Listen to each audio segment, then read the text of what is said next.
Hey everybody, commuting again. This time I'm just leaving one of the other Lutheran churches here in town. We're having a little bit of a pastor's gathering, and I'm in a bunny hug, or a hoodie, for those of you in not Saskatchewan, and I'm roasting. It's really hot. And the reason it's really hot is because it's warm out right now. But it wasn't at the start of the day. When I put this bunny hug on at the start of my day, it wasn't very hot at all. It was freezing cold. Not freezing, but it was cool. And then as the day went on, it got warmer, and it's going to get warmer until all of a sudden it gets cool again in the evening. And here in God's promised land of Saskatchewan, what happens around this time of year is that you can go from running the heater to running the air conditioner in one day.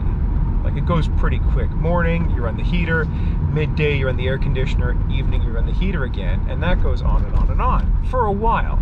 And then all of a sudden, you're not running the air conditioner at all because it's freezing.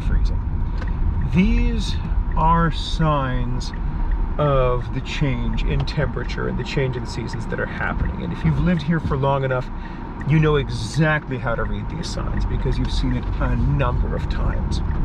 You know what it's like to live through a time where the weather starts to get cooler in the mornings and the evenings, but it's hot in the day, and you'd be a fool for thinking that means that it's summer again because it's hot during the day. No, you know what's up, and you know that winter is coming.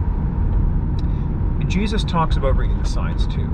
He talks about when he says, like, when you see certain things, certain signs from nature, you know that the change in seasons is happening. It's coming. It's going to be here very soon indeed.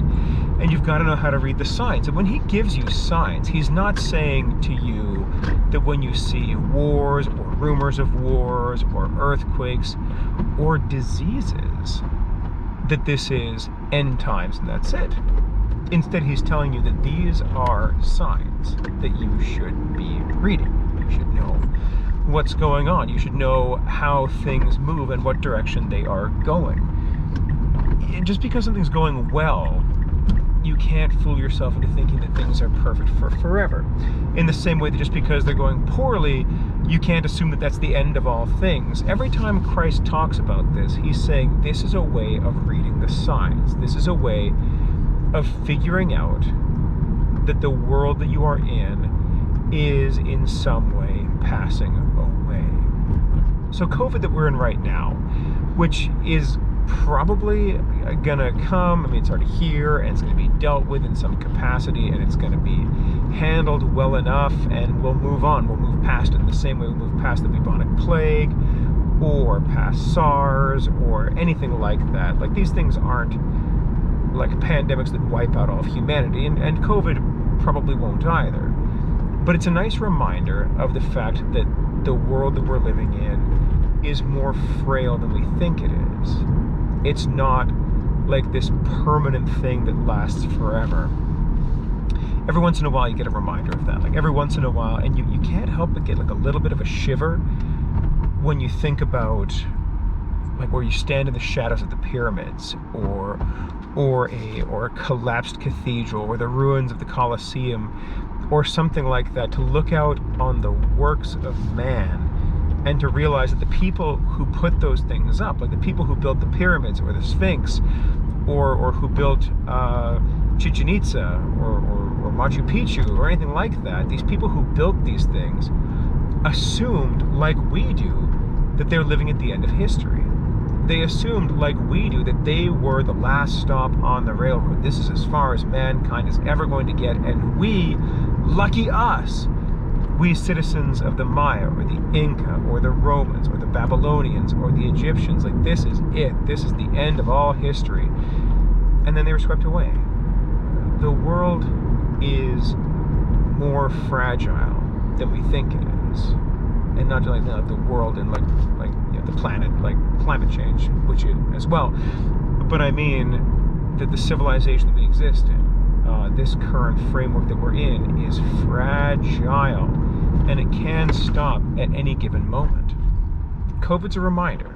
It's not the end. It's not like this is it. This is like, we're done for, and that's all. But what it is a reminder of the fact that one day there will be an end. There really will. And one of the amazing things that doesn't get discussed enough is that the bridge between the Roman Empire of old and today was the church. Like, that's where all of the learning, all of the knowledge, all of the history, everything that the Roman Empire had achieved carried on effectively through the church.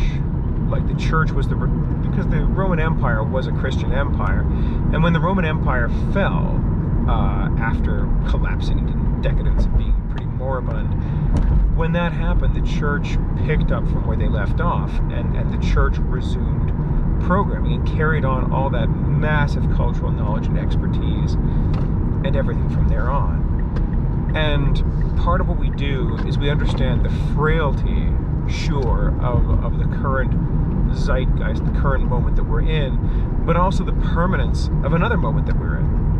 Like, the initial time that we're in is very, very fragile, but the thing that grounds it far, far better is this faith that we pass on, and this community as a people of faith that we enjoy, that it doesn't recede as quickly. Heaven and earth will pass away, says Jesus, but my words will never pass away.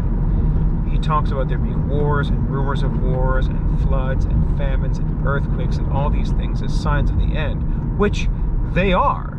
They're a reminder to you that not only will this zeitgeist that we're in right now, but all of human history one day go away.